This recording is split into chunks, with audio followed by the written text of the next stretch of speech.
Welcome back to the channel. And a few weeks ago, we released a video on 9 house rules for your dynasty to make it more realistic, and you all loved it, so we are back again with a few more house rules, but this time focus on recruiting specifically.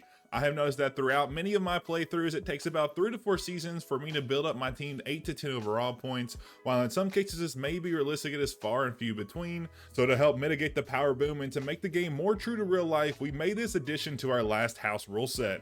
If you haven't yet, be sure to check that out for a more expansive rule set. With that being said, let's get straight into it. I do want to preface that these rules are by no means a requirement, or you don't even need to use all of these in your dynasty. These are things that I have found to really drive that extra layer of realism and immersion for myself.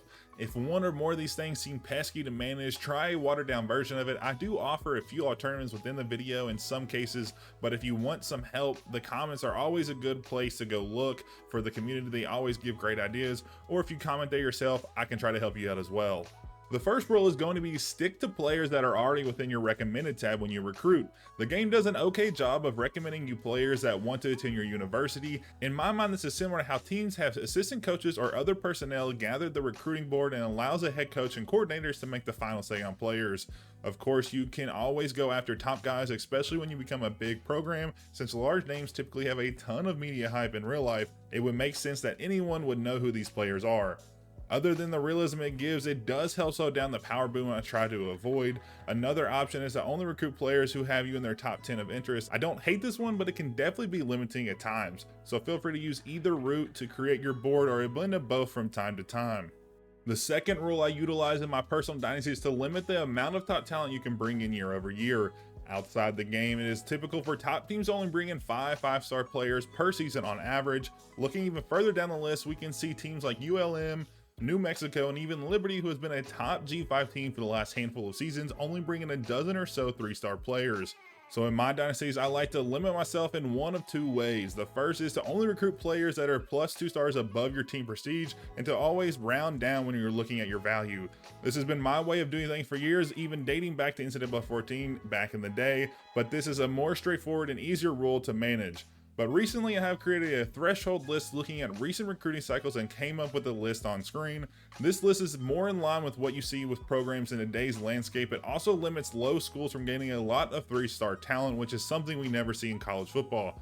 Users can move players to the right on the list, so if you don't have a 5-star player to recruit, you can always add a 4-star in his replace. This is only a limit on who you can sign, so you can always add more talent to your board than you can sign each season to add a buffer if you don't sign the player you want. Next up, we need to scout players. I personally limit myself to 40% scouting max, or 1 click if you and your coordinators have abilities boosting scouting amounts. This limits your knowledge of how good a player is, and you cannot just default to recruiting gems. It adds more randomness like we see in real life, because you may scout a player for 100 hours but never truly know how they will pan out in college. This also really makes an effort to develop players down the road, or you may even start playing underclassmen sooner if you bring in a freshman who has a higher ceiling than your current starter, so you're better off for the next few seasons. It is also pretty fun to attempt to predict a player's skill based on the ranges we can see when we don't fully scout them. Before we get into the last 2 rules, I wanted to ask if you all are enjoying today's video so far to drop a like and sub below. This isn't required, but does help the channel out immensely so we can keep growing the channel and reaching new audiences. A ton of you are returning viewers of the channel but aren't subscribed, so be sure to double check before you go. I appreciate y'all tuning in today, and let's get back to it.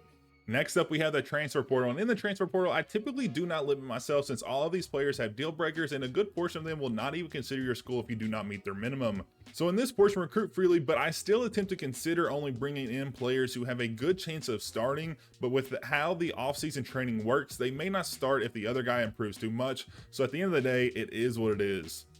My last rule here is a bit of a long one and is really not a recruiting specific rule, but does affect how you go about recruiting, so I added it here. This one requires some intuitive and creative thought from the user. When we get to cutting players in the offseason, I generally cut a handful of my top performing players from the previous season. This is to increase volatility in my roster, but also to recreate what we see in real life. For example, if my starting running back is an 85 plus overall and had an award-winning season or a really good season where he rushed for over 1,000 yards, I will typically cut him manually. This will automatically transfer him to another team where he will play for the next season.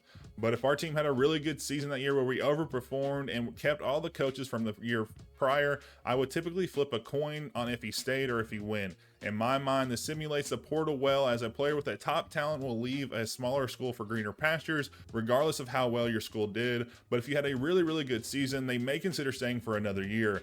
We see this in real life with players like Kalen Salter. When Liberty went 12-0, he stayed for another year, but this past season they didn't do well and he transferred out. Another example is if a player you bring in from the portal, or if a freshman has a really good development and they start over the player who's been around for a few seasons, that player will probably transfer out as well. I typically only do this if the player that is transferring is a 75+ overall. If they aren't good enough, they won't make another team, or they may not feel like they need to transfer and have an impact somewhere else. There's also a ton of other reasons why player transfers, but these are just some of the ones that I don't think the game manages well. I typically only transfer 10 to 12 players per season, including the ones that the game decides that should move. But if I do have a really good season, like I've mentioned a couple times, I will lower that amount a few players. This rule is very broad, but it allows you all to really kind of micro how you all want to adjust your roster season in and season out. With that is the end for us today, guys. I do appreciate y'all being here, and I hope you enjoy using these in your dynasty. Let me know below what you all think of these, and if you do use them in your run. Also, don't forget to like and subscribe to the channel before you go, and I will catch you all in the next one.